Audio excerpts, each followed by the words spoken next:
SG Consultancy Services. Study MBBS in Russia, Philippines, Uzbekistan. మరి ఇప్పుడు ఇక్కడ నోటి దుర్గంధం అంటే నోట్లో ఏంటి ఇబ్బంది? నాలిక పాచిపట్టడం, లేకపోతే పళ్ళ సందుల్లో ఇరుక్కున్నటువంటి పదార్థాలు, ఇలా వీటిలన్నిటికీ కారణం అవుతుంది అని మనం అనుకుంటాం. మరి పళ్ళు పాడైపోవడానికి కారణం ఏంటి? మనం తిన్న పదార్థాలు. ఇప్పుడు చిన్నపిల్లలు చాక్లెట్లు ఎక్కువ తింటూ ఉంటే పళ్ళు పుచ్చిపోతాయి అంటారు. అంటే ఇప్పుడు చాక్లెట్లో ఉండేది తీపి పదార్థం, పంచదార ఎవరు తిన్నా పళ్ళు పుచ్చిపోతాయి. చిన్నపిల్లలకి ఎందుకు పుచ్చిపోతాయి అంటే వాళ్ళు చాలా సెన్సిటివ్గా ఉంటారు. అవి గ్రో అవుతున్న సమయంలో మీరు తీసుకున్నటువంటి చాక్లెట్ స్వీట్ పదార్థం అతి తీపి లోపలికి వెళ్ళి పొట్టని పాడు చేస్తుంది. ఆ పొట్ట పాడవడం ద్వారా అంటే మన శరీరంలో ప్రతి ఆర్గానికి మన నోటి నుంచే కనెక్షన్ ఉంటుంది. డాక్టర్ దగ్గరికి వెళ్ళిన వెంటనే నాలిక చూపించమంటారు. అప్పుడు మీ ఎసిడిక్ లెవెల్స్ ఎలా ఉన్నాయని అంచనా వేస్తారు. నాలిక మీద ఆ పాచి ఎంతలా కట్టింది, అది ఏ రంగులో ఉంది, దీన్ని అధ్యయనం చేసిన తర్వాత మీకు దాని గురించి లోపలికి తర్వాత నాడి పట్టుకోవడం, టెస్ట్ చేయటం, తర్వాత నెంబర్ ఆఫ్ ఇన్వెస్టిగేషన్స్ చేస్తుంటాం. మొట్టమొదటిగా చూసేది మీ నోరు ఎలా ఉంది, అంటే నోటిని బట్టే లోపల ఉన్నటువంటి పొట్టని గమనించడం జరుగుతుంది. ఇప్పుడు మీకు అక్కడే నోటి దుర్వాసన వస్తుంది. అంత చెత్త అంటే మీ నోట్లో దాన్ని ఉంచేసుకున్నారా, పళ్ళ మధ్యలో అంత ఎక్కువ పదార్థం, వ్యర్థ పదార్థం ఉండిపోయింది. మీరు డెంటల్ దగ్గరికి వెళ్ళినప్పుడు క్లీనింగ్ చేసినప్పుడు స్మెల్ వస్తుంది. మీకు 2-3 రోజుల తర్వాత మాంసాహారం తిన్న తర్వాత 2-3 రోజుల తర్వాత ఆ పళ్ళ సందుల్లో దేన్నన్నా పెట్టి పొడిస్తే చిన్న చిన్న పీసెస్ వస్తాయి, స్మెల్ వస్తాయి. కానీ నాన్ వెజ్ తిననప్పుడు పళ్ళ సందుల్లో ఏమీ లేనప్పుడు కూడా దుర్గంధం కంటిన్యూగా వస్తూ ఉంటుంది. పాపం వాళ్ళకి తెలియదు. అది లోపల ఉన్నటువంటి ఆర్గాన్స్లో మనకి లార్జ్ ఇంటెస్టైన్స్ పొట్టలో పాడైంది, డైజెషన్ సిస్టమ్ డ్యామేజ్ అయింది. ఆ రిఫ్లెక్షన్స్ గాలి రూపంలో మనం తీసుకునే శ్వాస రూపంలో బయటకు వచ్చి మన అవతల వ్యక్తుల దగ్గరికి వెళ్ళినప్పుడు దుర్గంధం వస్తుంది. పొట్ట బాగాలేకపోతే నోరు దుర్వాసన వస్తుంది. మనం ఫస్ట్ చేసుకోవాల్సింది ఏంటంటే సువాసనాభరితమైనటువంటి పేస్ట్లు వాడటం కాదు. అసలు దీనికి ఒక వ్యవస్థ. అంటే ఇది ఎందుకు చెడిపోయింది పొట్ట? మనకి పూర్వం దంతధావనం అనే ఒక ప్రక్రియ, అది ఒక ప్రక్రియ. దానికి దంతధావన కూర్చ, ఇప్పుడు మనం పిలుచుకునే మోడర్న్ బ్రష్, దంతధావన కూర్చ 12 అంగుళాలు ఉండాలి పుల్ల. 12 అంగుళాల్లో ఒక్కొక్క అంగుళాన్ని అంటే మనం పళ్ళ మధ్య పెట్టి నములుతున్నప్పుడు ఆ అంగుళం 12 అంగుళాల్లోనూ సగం 6 అంగుళాలు నవలాలి. మిగతా 6 అంగుళాలు ఆ నవ్వులుతున్నప్పుడు మనం ఈ పైన చిగుళ్ళకి తగలకుండా కేవలం దంతాలని మాత్రమే శుభ్రం చేయాలి, ముందు వెనక. ఇదంతా ఒక సైంటిస్ట్ ఒక ల్యాబ్లో ఒక ప్రాసెస్ ఎలా చేస్తాడో మనం కూడా అలాగే చేయాలి. ఎందుకు? నోరు మంచిదైతే ఊరు మంచిది అవుతుంది అంటారు. ఇప్పుడు ఇక్కడ మనకు ఊరు చెడిపోయింది, అందుకని నోట్లోంచి దుర్గంధం వస్తుంది. ఇక్కడ మొట్టమొదటిది దానికి పెద్ద శ్లోకం కూడా ఉంది. అంటే మనం పళ్ళు కనగడం అంటే ఏదో ఉప్పు ఉందా, చింతపండు ఉందా ప్లేస్లో, అవి ఉన్నాయి ఇవి ఉన్నాయి అడగటం కాదు. అదొక పద్ధతి. అది ఎంత అంటే దంతధావనం కూర్చతో చేస్తే ఆయుర్వృద్ధి. ఇప్పుడు మనకి 120 సంవత్సరాల ఆయుర్దాయం ఎంతకు వచ్చింది? 60. గ్యారెంటీ ఉందా?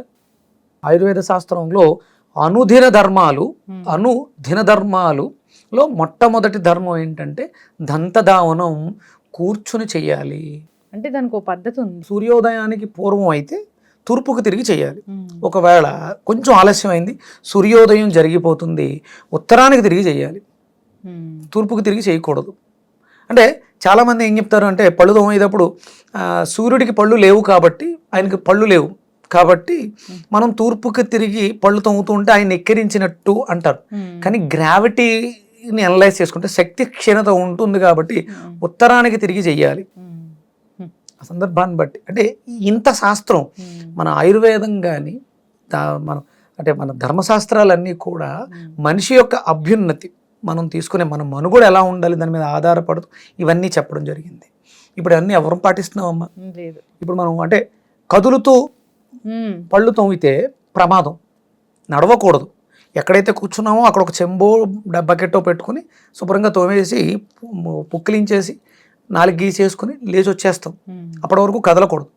కానీ ఇప్పుడు నోట్లో బ్రష్ పెట్టుకుని బండి మీద షాప్కి వెళ్తాడు, ఇది పక్కన పెడితే మనం ట్రైన్లలో జర్నీ చేస్తాం, అవును. తెల్లవారిపోయింది, ఇక స్టేషన్ రాబోతుంది, ఇమీడియట్గా పళ్ళు తోవేసుకోవాలి, అందరం అక్కడే ఉంటాం.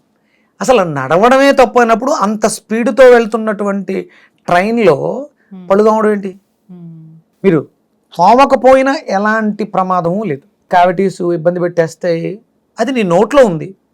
నువ్వు తిన్నది విష పదార్థం అయితే నీ నోట్లో విషం ఉంటుంది, అంతేగా.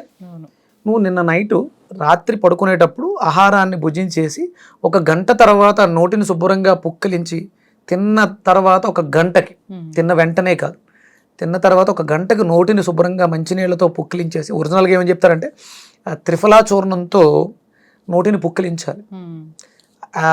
అంటే ఇన్ఫెక్షన్స్ ఉన్న, బ్యాక్టీరియాలు ఉన్న, మనకి ఇబ్బందికరమైనటువంటి, అంటే మనం మసాలాలు ఇవన్నీ తినేస్తాం. త్రిఫలా చూర్ణంతో శుద్ధి చేయడం వల్ల అక్కడ డ్యామేజ్ అయిపోయినటువంటి సెల్స్ అన్నీ కూడా రియాక్టివేట్ అవుతాయి. అంత సైన్స్ని మనకు అక్కడ జోడించడం జరిగింది. అయితే ఇప్పుడు పొట్ట బాగాలేకపోతే నోటి దుర్వాసన వస్తుంది, మరి పొట్ట బాగా చేసుకోవాలంటే ఇదే త్రిఫలా చూర్ణాన్ని నైట్ గోరువెచ్చటి నీళ్ళలో కలుపుకొని మనం కొంత తీసేసుకుని తర్వాత అదే నీళ్ళతో నోటిని పుక్కిలించి నోటిని శుభ్రంగా ఉంచుకోవాలి. ఎందుకంటే మనం తీసుకునే ప్రతి పదార్థంలోనూ ఉన్నటువంటి విటమిన్స్, మినరల్స్, న్యూట్రిషన్ వాల్యూస్ అన్నీ కూడా ఇక్కడే గుర్తించబడతాయి.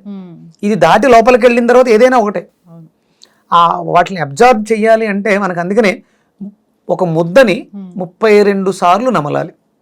మీరు రీసెంట్గా ఆయన హీరో, సినిమా హీరో ఒక ఆయన మాధవన్, నేను ఆహారాన్ని, భోజనాన్ని మంచినీళ్ళలా స్వీకరించాను, మంచినీళ్ళని అన్నంలా తిన్నాను అన్నాడు. అంటే దాని అర్థం ఏంటి? శ్రద్ధ పెట్టి ఒక ముద్దని ఇంచుమించు 32 సార్లు నమిలితే ఏమవుతుంది? అది నీళ్ళలా తయారవుతుంది. అందుకని అన్నాన్ని జ్యూస్లా తీసుకున్నారు, మంచినీళ్ళని ఆహారంలా తిన్నానంటే నోట్లో నీళ్ళు ఉంచుకొని బాగా చప్పరిస్తూ నములుతూ నీళ్ళని తాగాడు. ఆయన జీవితంలో ఎలాంటి ఎక్సర్సైజెస్ చేయకుండా తనకు కావలసినటువంటి ఆకృతిని సంపాదించుకోగలిగారు. ఇది చాలా శాస్త్రీయమైనది, మనం దాన్ని అవలంబించాలి. అందుకని అంటే ఇక్కడే జరుగుతుంది ప్రాసెస్, మీరు ఏం చేసినా నోట్లోనే ఉంది. ఆ న్యూట్రిషన్ వాల్యూస్ని కోల్పోకుండా ఉండగలిగినప్పుడు పొట్ట బాగుంటుంది. ఇవన్నీ కోల్పోయి కెమికల్స్తో, పేస్టులతో కడిగేసుకుని పొట్టను పాడు చేసుకుని మీరు ఎన్ని రకాల న్యూట్రిషన్ వాల్యూస్ ఉన్న ఫుడ్ వేస్తే అది బాడీ తీసుకుంటుంది. అందుకనే మనకి పూర్వం పందుబుల్ల, పోనీ ఆ శాస్త్రం కూడా చెప్పింది, నెలలో 30 రోజులు కూడా పందుబుల్లతో తోమకూడదు. 30 రోజులు పందుబుల్లతో తోమకూడదు.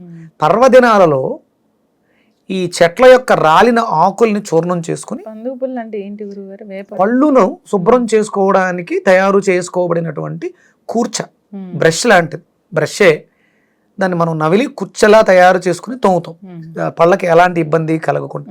అంటే అది ఎందుకు పెట్టారు? ఆ నమలటం వల్ల ప్రెజర్, అక్యుప్రెజర్ జరుగుతుందిగా, పళ్ళకి మధ్యలో పుల్లను పెట్టి నమలడం వల్ల పైదానికి ప్రెజర్ అయింది, కింద దానికి, అంటే లార్జ్ ఇంటెస్టైన్స్, స్మాల్ ఇంటెస్టైన్స్ కూడా ఒక ఎనర్జైజ్ అయినాయి. అంటే ఒక పద్ధతి, మూమెంట్ స్టార్ట్ అయింది, బౌల్ మూమెంట్. చాలామందికి కాన్స్టిపేషన్ ప్రాబ్లం, ఆ మూమెంట్ లేదు. అంటే మనం జామకాయలు నవలలేం, ఎందుకంటే పళ్ళు డెలికేట్గా ఉంటాయి. పళ్ళు డెలికేట్గా ఉన్నాయని హాస్పిటల్కి వెళ్తే మనం పంటి మీదే దృష్టి పెట్టి పేస్టులు రాస్తాం తప్ప లోపల వ్యవస్థ ఏమైందని ఆలోచించు. నోటి దుర్వాసనకి ఇంత కారణం ఉంది. అందుకని మనం కొంచెం వెనక్కి వెళ్లాల్సి ఉంది ఈ విషయంలో.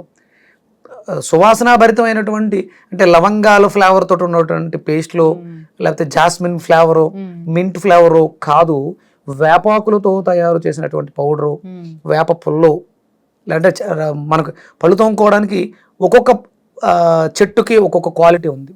అలా అని చెప్పేసి ఇప్పుడు వెళ్ళి చెట్ల మీద పడిపోయి చెట్లను పాడు చేయటం కాదు. ఒక చెట్టుకి సంబంధించిన దాన్ని మనం స్వీకరిస్తున్నాం అంటే మనం దానికి సంబంధించి ఒక 3-4 చెట్లను నాటి పెంచినప్పుడే ఆ అర్హత మనకుంది. లేదు, ఇప్పుడు అవకాశం లేదు. రాలిన ఆకుల్ని తీసుకుని చూర్ణంగా చేసుకుని ఈ బ్రష్ని వాడుకుని ఆ పౌడర్తో పళ్ళను శుభ్రం చేసుకోవడం ద్వారా పళ్ళు శుభ్రం పడటం కాదు, లోపల ఉన్నటువంటి వ్యవస్థ మెరుగవుతుంది. దాని ద్వారా దుర్వాసన తగ్గుతుంది. 3 నుంచి 4 నిమిషాలు, అంటే సుమారు ఒక 10-15 సార్లు నోటిని పుక్కిలించాలి. ఎందుకంటే దాని చుట్టూ మన లోపల ఉన్నటువంటి ఆ బర్డ్స్ నుంచి చాలా శుభ్రం అవ్వాలి. మీరు ఎప్పుడైతే లాలాజలంతో, అంటే మంచి గుడ్ లాలాజలం రిలీజ్ అవ్వాలి, అందుకని 10-15 సార్లు నోటిని పుక్కిలించాలి. మనం చూడండి, పూర్వం ఈ ఆయిల్ పుల్లింగ్ ఉండేది. ఆ ఆయిల్ పుల్లింగ్ చేయడం ద్వారా ఈ కండరాల వ్యవస్థ అంతా మెరుగుపడి ఆ పదార్థంలో ఆ శోషరస వ్యవస్థ ఎక్సోక్రైన్ గ్లాండ్స్ యాక్టివ్ అయ్యి ఇది గుడ్ ఇదే బ్యాడ్ అనే దాన్ని తెలుసుకుని అక్కడే డివైడ్ చేసేస్తుంది నోట్లోని. అది మనకి ఆరోగ్యాన్ని చేకూరుస్తుంది. అప్పుడు పొట్ట బాగుపడుతుంది. ఎస్, ఖచ్చితంగా గురుగారు చాలా చక్కగా చెప్పారండి. నోటి దుర్వాసనకి రూట్ కాజ్ వేరే ఉంది, ఇది జస్ట్ మనకి బయటకు కనిపిస్తున్న విషయం అంతే. సో దాన్ని న్యాచురల్ వేస్లో దీన్ని తగ్గించుకోవాలంటే త్రిఫలా చూర్ణం బాగా పనిచేస్తుంది. ఇంటేక్ తీసుకోవాలి, సో దాన్ని పుక్కిలించి కూడా చేయాలి. అలా చేయడం వల్ల ఈజీగా మనం తగ్గించుకోవాలి. పళ్ళ పొడిని కూడా తయారు చేసి చూపించాం, అది వాడిన వాళ్ళు చాలా బాగుంది, మా పళ్ళు కూడా చాలా గట్టి పడినాయి అని చెప్పేసి అన్నారు. గట్టి పడ్డం అంటే లోపల ఇంటెస్టైన్స్ బాగుపడినాయి కాబట్టి మీ పళ్ళు గట్టిగా ఉన్నాయి, ఎలాంటి గట్టి పదార్థం అయినా కొరగడానికి